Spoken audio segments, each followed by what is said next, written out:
किराएदार बेटा। उठ जा नालायक, सुबह के 8 बजने को है। तुझे एग्जाम नहीं देना क्या?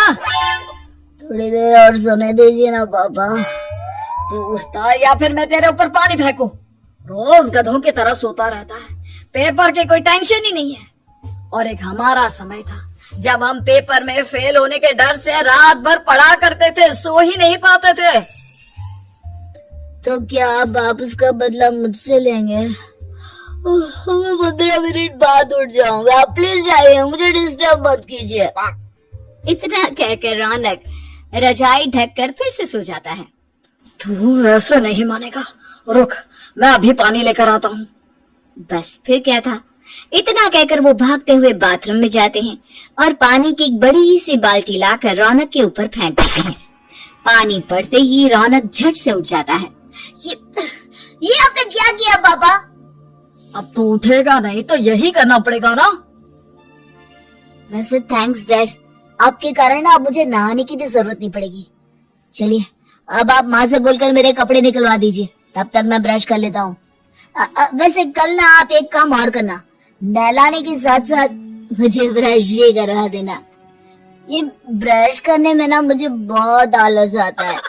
रौनक की बातों से अरविंद का मुंह खुला का खुला रह जाता है। वो अपनी पत्नी कमला के पास जाता है और रौनक की हरकतों के बारे में बताता है, जिसे सुन उसकी पत्नी हंसने लगती है। तुम अपने बेटे को समझाने के बजाय हंस रही हो। रौनक बच्चा है, धीरे धीरे सुधर जाएगा, आप क्यों उसके पीछे पड़े रहते हो? अभी नहीं सुधरेगा तो कब सुधरेगा? 10वीं क्लास में है रौनक, वो अब कोई बच्चा नहीं रहा। अरविंद की इतना बोलते ही वहाँ रौनक भी आ जाता है।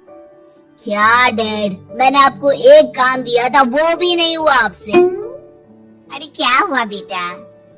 माँ, मैंने डैड से बोला था कि वो आपको बोलकर मेरे स्कूल की यूनिफॉर्म निकाल दे, लेकिन मेरे पीछे पड़ने के अलावा इनसे एक काम ढंग से नहीं होता। देख रही हो कमला, देख रही हो अपने लाडले को? अरे आप चुप रहिए जी। चलो बेटा, मैं तुम्हें कपड़े निकाल कर दे देती हूँ। बस ऐसे ही साल पर साल बीतते जाते हैं, लेकिन रौनक के रवैये में कोई बदलाव नहीं आता। वो पहले से भी ज्यादा आलसी और पूरी तरह अपने माता पिता पर निर्भर हो जाता है। 2 साल बाद पता नहीं कहाँ गायब रहता है पूरे दिन, अब तक तो आ जाना चाहिए था। अरे आप इतनी फिक्र क्यों कर रहे हैं उसकी? दोस्तों के साथ खेल रहा होगा, आ जाएगा अभी। ये कोई टाइम है खेलने का? 10 बजने वाले हैं, इतनी रात में कौन खेलता है? कमला कुछ कहती उससे पहले ही रौनक वहाँ आ जाता है। मम्मी जल्दी से खाना लगा दो, बहुत भूख लग रही है।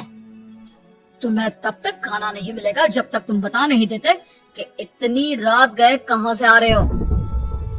ओह प्लीज डैड, अब आप एसी पे प्रद्युमन बनकर मेरे सर पर बंदूक लेकर मत बैठ जाना। अपनी फालतू की बकवास बंद कर और बता कहाँ से आ रहा है। माँ अब समझाइए ना डैड को। बता देना बेटा, इनको भी तसल्ली हो जाएगी। आप बोल रही हैं तो बता देता हूँ, मैं दोस्तों के साथ मूवी देखने गया था, इसलिए देर हो गई। तू इन सब चीजों में मेरे पैसे उड़ाता है? कभी 1 रुपया कमाने के बारे में सोचा है तूने? जब देखो हवा की तरह पैसे उड़ाता रहता है। माँ अब आप इन्हें चुप करा दीजिए, वरना ना मुझे गुस्सा आ जाएगा। अच्छा क्या कर लेगा? बता ना क्या कर लेगा तू? वैसे बात तो ठीक ही है, मैं कर ही क्या सकता हूँ। पैसे तो फिर भी मैं आपसे ही मांगूंगा ना। चलिए अब ये सब बात छोड़िए और मम्मी मेरे लिए खाना लगा दीजिए। अभी लगा देती हूँ बेटा। मैं बता रहा हूँ कमला, एक दिन ये ऐसे ही बिगड़ जाएगा। ओफो, आप क्यों इतना पीछे पड़े रहते हो मेरे बच्चे के? बात की बाद में देखेंगे, अभी आप शांति से उसे खाना खाने देंगे। अगले दिन डैडी मुझे 10,000 रुपए चाहिए। हाँ? अब इतने पैसे क्यों चाहिए तुझे? डैड अब बिना सवाल किए कभी पैसे नहीं दे सकते क्या? जब तक तू बताएगा नहीं तुझे पैसे भी नहीं मिलेंगे। अरे अब आप अपने बेटे को पैसे भी नहीं दे सकते? नालायक, तेरी उम्र के लोग नौकरी करते हैं और एक तू है जो नौकरी करने का नाम ही नहीं लेता कभी। आप लोगों के होते हुए भला मैं नौकरी क्यों करूं? अरे हम कब तक पैसे देंगे तुझे? तुझे भी तो अपने पैरों पर खड़ा होना होगा ना। कौन सा उधार के पैरों पर खड़ा हूँ? अपने ही तो पैरों पर खड़ा हूँ मैं। इसी तरह रौनक दिन प्रतिदिन लापरवाह होता जाता है। उसकी लापरवाही को देखते हुए अरविंद और कमला अपने बेटे की शादी कराने का फैसला लेते हैं और 1 महीने के अंदर अंदर ही रौनक की शादी मेघा नाम की लड़की से करा देते हैं। शादी के कुछ दिन बाद, रौनक मुझे एक अच्छी सी साड़ी चाहिए, आप ला दोगे ना? हाँ क्यों नहीं, कितने तक की आती है साड़ी? यही करीब 5,000 तक की। तुम चिंता मत करो, मैं आज ही डैडी से पैसे मांगकर तुम्हारे लिए साड़ी ले आऊंगा। आप कब तक ऐसे ही अपने पापा से पैसे मांगते रहेंगे? कोई अच्छी सी नौकरी क्यों नहीं कर लेते आप? अरे डैड के होते हुए मुझे नौकरी करने की जरूरत ही क्या है? फिर आप ऐसे कब तक उनसे पैसे मांगते रहेंगे? कुछ आपको अपने दम पर भी तो करना होगा ना। अब तुम भी बाकी लोगों की तरह मुझे ज्ञान देना शुरू मत कर देना। साड़ी चाहिए ना तुम्हें, मिल जाएगी बस। इतना कहकर रौनक अपने पिता से पैसे मांगने चला जाता है। डैडी मुझे 5,000 रुपए चाहिए।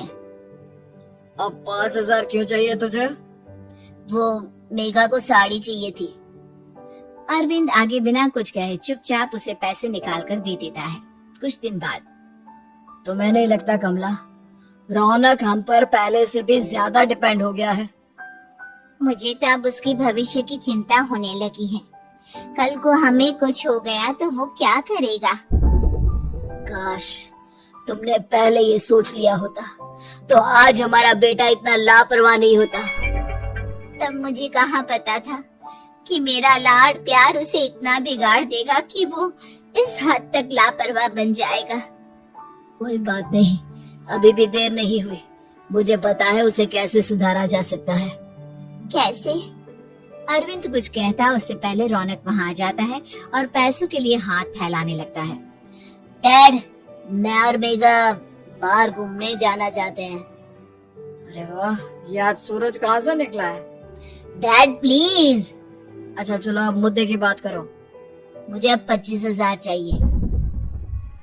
अब तुम्हें 1 रुपया भी नहीं मिलने वाला। अगर तुम्हें पैसों की इतनी ही जरूरत है तो कोई ढंग की नौकरी कर लो। मम्मी आप कुछ कहिए ना डैड को। बेटा वो गलत क्या बोल रहे हैं? ये सब हम तेरे भले के लिए ही तो कर रहे हैं। मम्मा मैंने बताया ना आपको, मुझे नहीं करनी कोई जॉब वॉब। तो ठीक है, निकल जाओ हमारे घर से। तुम्हारे जैसे लोगों के लिए मैंने ये घर खड़ा नहीं किया है। जितना ये घर आपका है ना उतना ही मेरा भी है। मैं कहीं नहीं जाने वाला। जाना तो पड़ेगा ही तुझे, क्योंकि अब मैं तेरा कोई भी खर्चा नहीं उठाने वाला। ठीक है मत उठाइए मेरा खर्चा, मैं अपने दम पर भी जी सकता हूँ। तो बेशर्मों की तरह अब तक यहाँ क्यों खड़ा है? अपना सामान ले और निकल जाए यहाँ से। रौनक पैर पटकते हुए वहाँ से चला जाता है। घर से निकालना जरूरी है क्या उसे? बिना पैसों के कौन रखेगा उसी किराए पर? अगर उसका भविष्य सुधारना है तो हमें अपने दिल पर पत्थर रखकर ये कदम उठाना ही होगा। दोनों बात कर रहे होते हैं कि रौनक अपनी पत्नी के साथ एक बड़ा सा बैग लेकर घर से निकल जाता है, लेकिन घर से बाहर उसे कोई भी मुफ्त में अपने घर किराए पर नहीं रखता।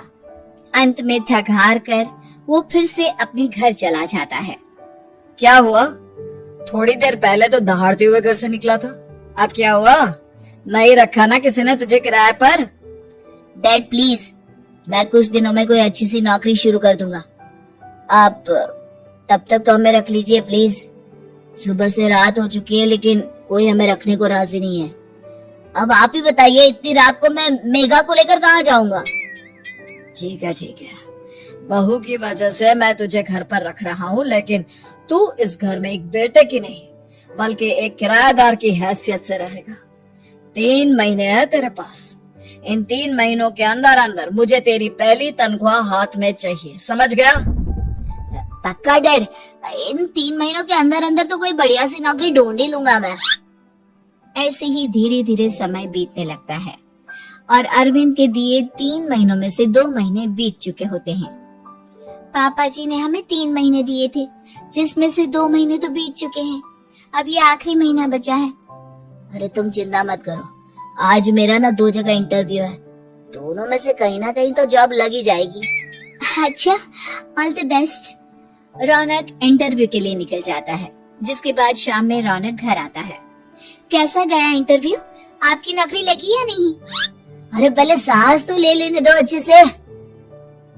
बताइए ना, मुझसे तो जरा भी इंतजार नहीं हो रहा है। वो दरअसल बात यह है कि मेरी नौकरी तो लग चुकी है, लेकिन पैसे बहुत कम है।